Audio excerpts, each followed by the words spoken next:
Hello दोस्तों, नमस्कार। आज का हमारा टॉपिक है एंटीजन और एंटीबॉडी।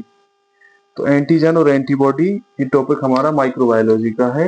माइक्रोबायोलॉजी का एक महत्वपूर्ण टॉपिक है एंटीजन और एंटीबॉडी। तो सबसे पहले हम देखेंगे एंटीजन को।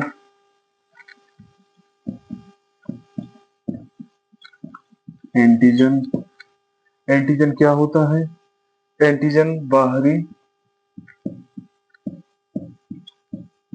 बाहरी पदार्थ है या सब्सटेंस, इसको बोल सकते हैं।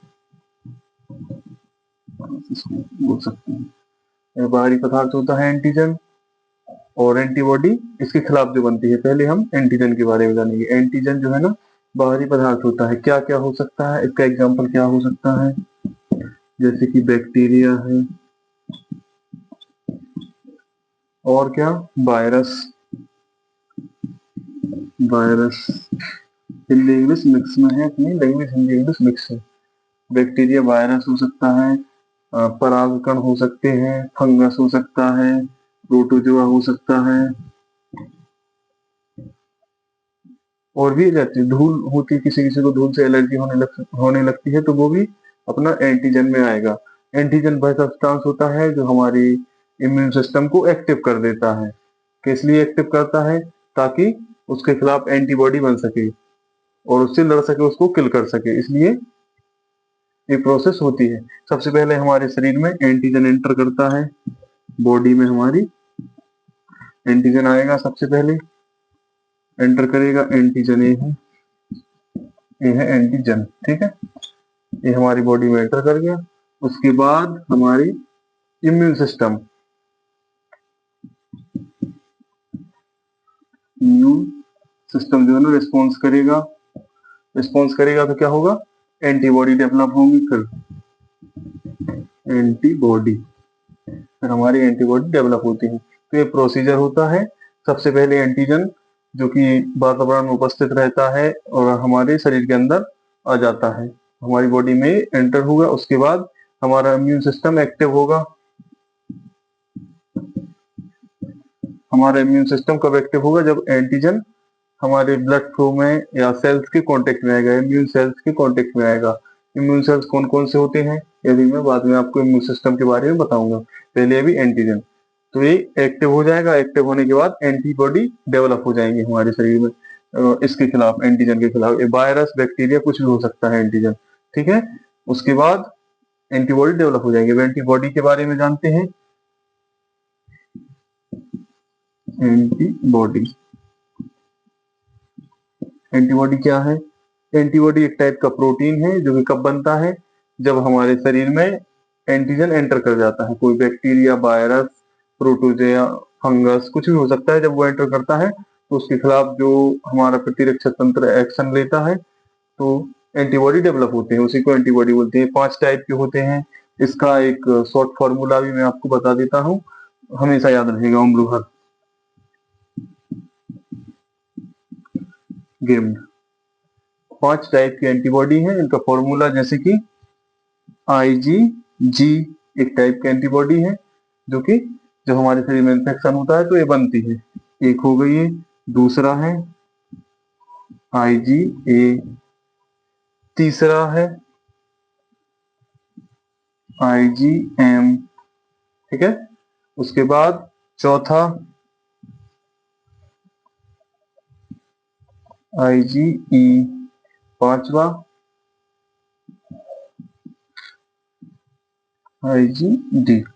तो ये 5 टाइप की एंटीबॉडी हमारे इम्यून सिस्टम द्वारा बनाई जाती हैं, ठीक है। जो हमारे सिस्टम के जो पार्ट है, वो भी मैं पार्ट के बारे में ही बताऊंगा। तो एंटीबॉडी और एंटीजन जो है ना, आपस में रिएक्शन करते हैं और एंटीजन किल हो जाता है इस रिएक्शन में। तो हमारा इम्यून सिस्टम इस तरीके से वर्क करता है। एंटीजन और एंटीबॉडी का ये वर्क है, इनके बारे में डिटेल्स में है। इसके बारे में नोट्स आपको डिस्क्रिप्शन में दे दूंगा, उसका लिंक, ताकि आपको नोट्स मिल जाए प्रॉपर।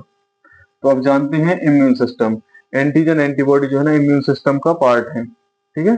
तो अब हम मेन जो सिस्टम है वो जानेंगे इम्यून सिस्टम के बारे में। अभी हमने जाना एंटीजन एंटीबॉडी के बारे में।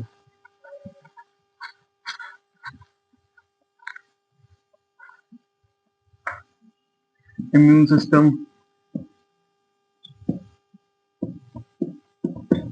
इम्यून सिस्टम इम्यून सिस्टम में 5 टाइप की एंटीबॉडी बन रही थी, अभी आपने देखा। इसके पार्ट के बारे में जानेंगे। पार्ट क्या क्या होते हैं इसकी। सबसे पहला पार्ट है स्प्लीन।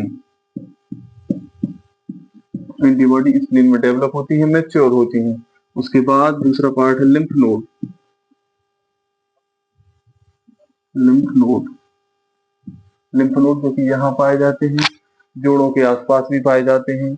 लिम्फ नोड होते हैं, लिम्फोसाइट जहाँ पे बनती है, मैच्योर होती हैं। उसके बाद thymus, thymus gland. Thymus gland कहाँ होती है? मिड स्टर्नम, जस्ट स्टर्नम की जस्ट होती है थाइमस ग्लैंड। यहाँ पे जो है ना बी टी लिम्फोसाइट मैच्योर होते हैं, बनते हैं। स्किन, स्किन भी हमारा इम्यूनिटी का पार्ट है, इम्यून सिस्टम का पार्ट है स्किन, क्योंकि जब भी कोई पार्टिकल हमारी बॉडी में एंटर करने के लिए आता है तो वो सबसे पहले स्किन से इंट्रोड्यूस होता है, सबसे पहले स्किन को मिलता है। ठीक है, तो कुछ पार्टिकल्स को स्किन डिस्ट्रॉय कर देती है, जो कुछ हैवी होते हैं वो अपने अंदर आ जाते हैं और इन्फेक्शन फैलाते हैं, या स्किन पर ही इन्फेक्शन फैलाते हैं। लाइक देखा होगा कि फंगल इन्फेक्शन हो जाता है किसी किसी को स्किन पर, तो इसका कारण यही है। ठीक है, तो हमारे पार्ट्स हो गए spleen, lymph node, thymus, skin, ये हमारे इम्यून सिस्टम के पार्ट हैं। इम्यून सिस्टम कब एक्टिव होता है? जब हमारे शरीर के अंदर एंटीजन प्रवेश करता है। तो मैंने अभी फ्लो चार्ट बनाया था, उसको नोट कर सकते हैं आप लोग। सबसे पहले हमारी बॉडी में फॉरेन पार्टिकल्स के रूप में एंटीजन आता है, हमारा इम्यून सिस्टम एक्टिव होता है या स्टिमुलेट होता है। उसके बाद हमारा इम्यून सिस्टम जो है ना एंटीबॉडी डेवलप करता है, जो कि 5 टाइप की है। आईजी वो गेम्ड करके जो फॉर्मूला होता है, तो वो 5 टाइप की एंटीबॉडी होती है। तो ये हमारा इम्यून सिस्टम है, हमारे शरीर का सबसे महत्वपूर्ण सिस्टम है। अब कुछ